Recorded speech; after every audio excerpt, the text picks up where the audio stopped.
여러분 안녕하세요. 반갑습니다. 저는 서부교회 사모 이정수예요. 유아 세례를 받게 되는 아이들의 엄마 되신 거 축하드리고, 그동안의 육아도 하시느라고 많이 고생하셨는데 정말 대단한 일을 하고 계신 것 같아요. 유아 세례를 받게 되면서 혹시 엄마들의 마음속에는 왜 나는 아이에게 유아 세례를 받게 할까 하는 그 마음의 동기가 무엇인지 궁금합니다. 여러분들 한번 스스로 질문해 보시겠어요? 나는 왜 우리 아이가 유아 세례를 받으면 좋을까 생각하고 결단하셨는지 한번 잠깐 생각해 보시면 좋겠어요. 아마도 제가 생각할 때는 아이들이 하나님이 주셨고 또 하나님의 자녀이고, 그래서 하나님의 자녀로 잘 키우고 싶다라는 생각을 하셨을 것 같고, 또 사실 이 세례는 아이들은 잘 모르잖아요. 이게 무슨 의미인지, 또 자기가 세례를 받은지 이런 거 잘 모르는데, 부모님들의 결단에 의해서 유아 세례가 베풀어지는데, 사실은 이 유아 세례 안에는 부모님들의 신앙 고백이 있는 거죠. 하나님의 아들, 딸로서 잘 키우고 싶습니다. 또 그래서 나도 신앙생활을 잘 하겠습니다 라고 하는 결단이 사실은 이 유아 세례 안에 포함되어 있다고 생각을 해요. 이렇게 부모님들이 신앙으로 결단하시면서 아이들에게 유아 세례를 베풀 때 저는 가장 중요한 것들은 부모님들의 신앙의 현주소가 어디인가, 이것을 점검해 보는 것이 중요하다고 생각이 들어요. 우리 그리스도인들은 다른 누구보다도 다르게 삶의 우선순위가 정립되어 있어야지 신앙인으로서 성장해 나가는데 도움이 됩니다. 여러분들의 삶의 우선순위는 어떻게 되시나요? 1순위 뭐예요? 예, 하나님과의 관계입니다. 우리가 살아가면서 최고로 순위에 놓아야 될 것은 바로 하나님과의 관계, 나의 믿음의 성숙도, 이것이 가장 우리 삶의 우선순위가 되어서 나는 하나님과 어떤 관계를 맺고 있나를 늘 점검하고 더 깊고 친밀한 관계로 나아가기 위해서 우리가 노력해야 돼요. 두 번째 중요한 순위는 무엇일까요? 자녀? 아니에요. 둘째로 중요한 순위는 바로 나 자신입니다. 나 자신과의 관계, 하나님의 딸로서 나는 소중하고 존귀한 자다라고 하는 생각을 가지시고, 나 자신을 사랑하고 나 자신과의 관계를 맺어가는 것이 우리 삶의 두 번째 순위예요. 그럼 세 번째 순위는 뭘까요? 아이들이요? 아니에요, 아직. 세 번째 순위는 바로 남편이에요. 남편이 하나님, 나 자신, 그 다음에 남편을 중요한 순위에 놓고 남편과의 관계를 잘 유지해 나가기 위해서 우리가 에너지를 쏟고 또 일을 조절하고 하는 것들이 우리에게 필요합니다. 그 다음 네 번째, 우리가 고대하던 아이. 사실은 많은 엄마들이 아이를 낳고 아이들을 1순위에 놓거나 또는 2순위에 놓거나 하는데, 아이는 하나님, 나, 남편, 그 다음에 오는 것이 아이예요. 아이를 네 번째 순위에 놓고 우리가 양육을 해야 되고, 마지막 순위는 세상과의 관계입니다. 나의 일, 나의 사역, 내가 섬기는 모든 일들, 그것이 우리의 마지막 순위가 돼요. 이렇게 삶의 우선순위를 정립하고 어머님들이 아이들의 신앙생활, 또 나의 신앙생활을 해나가시면 좋을 것 같아요. 여러분, 하와가 무슨 뜻인지 아세요? 하와라는 이름의 뜻은 생명을 주는 자예요. 여러분들은 그 생명을 우리 아이들에게 준 대단하신 분들이에요. 그래서 스스로 나는 굉장한 일을 했다라고 하는 자부심을 가지면 참 좋을 것 같은데, 하나님이 이 생명을 우리 안에 주셔서 이 땅에 생명을 주신 이유, 하나님이 나에게 자녀를 주신 이유는 무엇일까요? 하나님이 이 땅에 하나님의 생명, 예수님의 생명을 담은 그릇이 가득하기를 원하시는 그런 마음이 있어요. 그래서 우리 엄마들은 이 생명의 전수자들이에요. 그러니까 경건한 자손을 이 땅에 지속시켜 나가게 하는 일들을 우리 엄마들이 하는 거예요. 신앙의 전수자, 예수님의 생명을 담은 그 그릇을 이 땅에서 경건하게 자라도록 돕는 자들이 바로 어머님들의 역할이죠. 정말 좋은 부모가 되기를 우리들이 다 소원하는데, 어떻게 하면 좋은 부모가 될 수 있을까 늘 고민되고 기도하잖아요. 좋은 부모란 바로 하나님이 그 생명을 이 땅에 보내셨을 때 하나님이 갖고 계셨던 그 마음, 그 뜻을 이루어드리는 역할을 하는 것이 좋은 부모라고 생각이 들고, 결국 다르게 얘기하면 하나님이 원하시는 사람, 온전한 사람을 만들어내도록 돕는 것이 부모의 역할이라고 생각이 들어요. 에베소서 6장 4절 말씀에 보면 또 아비들아 너희 자녀를 노엽게 하지 말고 오직 주의 교훈과 훈계로 양육하라 라는 말씀이 있어요. 두 가지 포인트가 있는데, 첫째는 자녀를 노엽게 하지 말아라. 또 두 번째는 주의 교훈과 훈계로 양육하라예요. 첫째로 노엽게 하지 말라라고 하는 것은 부모가 자기 욕심을 갖고 자기 기분대로 또 자기 목표대로 자기 성질대로 그렇게 자녀를 키우지 말라는 거예요. 그렇게 키우면 아이들이 상처받거든요. 그 상처는 그의 평생으로 지속이 됩니다. 그래서 굉장히 저희들이 조심해서 아이들과 말과 행동과 표정과 태도로 대해야 되는데, 그러기 위해서 필요한 게 주의 교훈과 훈계인 거예요.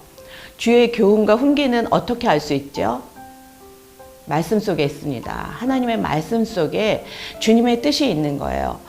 주의 교훈과 훈계로 양육하라는 것은 말씀을 규칙 삼아서 그 말씀대로 이렇게 저렇게 규율대로 이렇게 아이들을 양육하라는 것이 아니라, 말씀을 총틀어서 우리가 한마디로 얘기하자면 하나님을 사랑하고 이웃을 사랑하는 거잖아요. 그러니까 하나님을 사랑하고 이웃을 사랑하는 사람으로, 그 방법으로 양육하라는 것.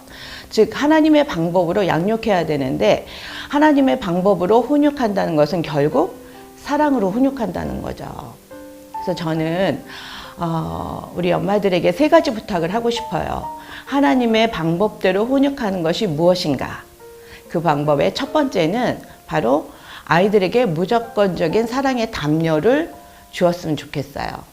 아이들이 어렸을 때 왜 애착 인형, 애착 담요 이런 거 갖고 다니잖아요. 그런 것처럼 어머님들이 그런 애착 관계가 잘 형성이 될 수 있도록 무조건적인 사랑을 주셔야 돼요. 우선은 아이들에게 충분한 시간을 주셔야 됩니다. 아이들이 필요로 할 때 옆에 있어줘야 돼요. 그리고 두 번째로 엄마는 따스한 손길로 아이들을 보듬어 줄 수 있어야 돼요. 신체적인 접촉을 많이 해주셔서 아이들이 엄마의 품이 늘 부드럽고 따뜻하고 온화되는 것을 느낄 수 있도록 해주시면 좋겠고요. 또 무조건적인 사랑을 주기 위해서 필요한 것은 대화예요. 이 대화에서 어머님들은 이제 아이들이 커가면서 어머님들이 말씀을 많이 하시는데, 우리 엄마들은 특히 듣는 기술이 있으셔야 돼요. 듣기는 예술이에요. 그래서 아이들의 그 말 속에서 아이들의 마음과 아이들의 상태를 충분히 공감하면서 들어줄 수 있는 그런 대화를 많이 하시면 좋겠고, 특별히 아이들이 자라면서 실수도 많이 하고 하는데, 그럴 때마다 부모님들이 나는 어른이라서 모든 것을 다 알고 있다 라고 생각하는 태도를 버리시고 아이들을 대해 주시면 참 좋을 것 같아요. 그래서 엄마하고 굉장히 친밀한 관계, 정서적인 관계를 유지하면서 아이들이 건강한 자아상을 갖게 되고 또 애착 관계가 충분히 형성이 됩니다. 아마 나눠드린 교재 속에 애착관계의 단계와 그 방법들에 대해서 자세히 설명이 돼 있어요. 참고하셨으면 좋겠고요. 이렇게 첫 번째로는 무조건적인 사랑의 담요를 주어야 되지만, 두 번째, 그 사랑 안에서 훈육의 회초리도 필요합니다. 무조건 받아주는 것이 아니라 아이들에게 울타리를 쳐주는 것이 필요해요. 적당한 경계선을 쳐주는 것이 필요합니다. 그래서 사랑을 받은 아이들은 부모가 단호하고 엄격하게 무엇인가를 훈육할 때 그것을 받아들일 수 있는 자세가 돼요. 그렇지만 사랑의 담요가 채워지지 않으면 이것을 튕겨나가게 되거든요. 그래서 먼저는 사랑을 주시고 두 번째로는 훈육의 회초리를 통해서 아이들이 순종할 수 있도록 훈련시키는 거죠. 회초리라고 해서 아이들에게 체벌을 가하라는 것이 아니라, 이렇게 규율을 정해줘서 아이들이 순종할 수 있는 경계선을 정해주고 또 규칙이 있으면 자세하게 잘 설명해주는 그런 훈육이 필요합니다. 세 번째로 중요한 것은 생명의 떡을 주는 거예요. 우리 훈육받은 아이들은 부모님들의 생명의 떡을 줄 때 잘 받아 먹어요. 사랑받은 아이들은 이런 생명의 떡을 줄 때 감사하게 받아들여요. 생명의 떡은 예수 그리스도를 통해서 우리에게 주어지는 거죠.